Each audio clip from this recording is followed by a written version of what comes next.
হে guys, Lamahatta eco park.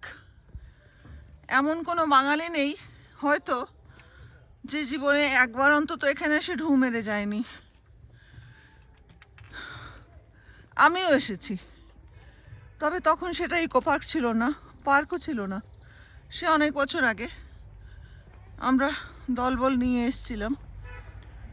তো ছোট্ট একটা রেস্টুরেন্ট ছিল, সেটা এখন আর দেখতে পেলাম না। জায়গাটা এত বদলে গেছে, চতুর্দিকে শুধু রেস্টুরেন্ট আর লজ। তারপরে এখানে পার্ক হলো, সেই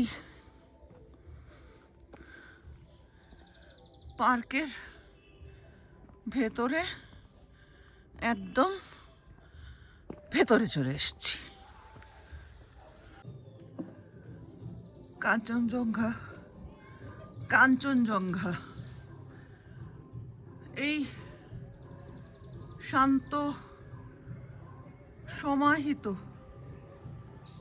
পাহাড় শ্রেণীর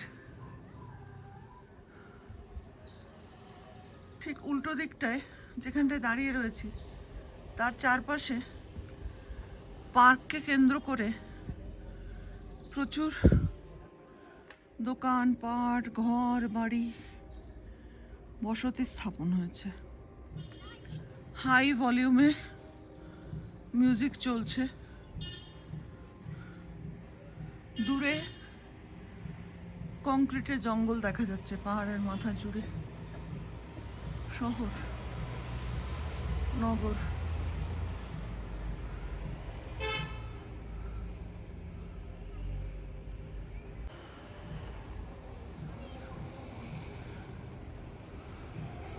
কবি অনেককাল আগেই বলে গেছেন,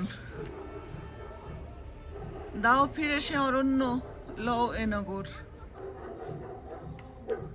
কিন্তু আমরা কি আসলেই অরণ্যে থাকবার মতন আর আমাদের মানসিক শারীরিক অবস্থান আছে?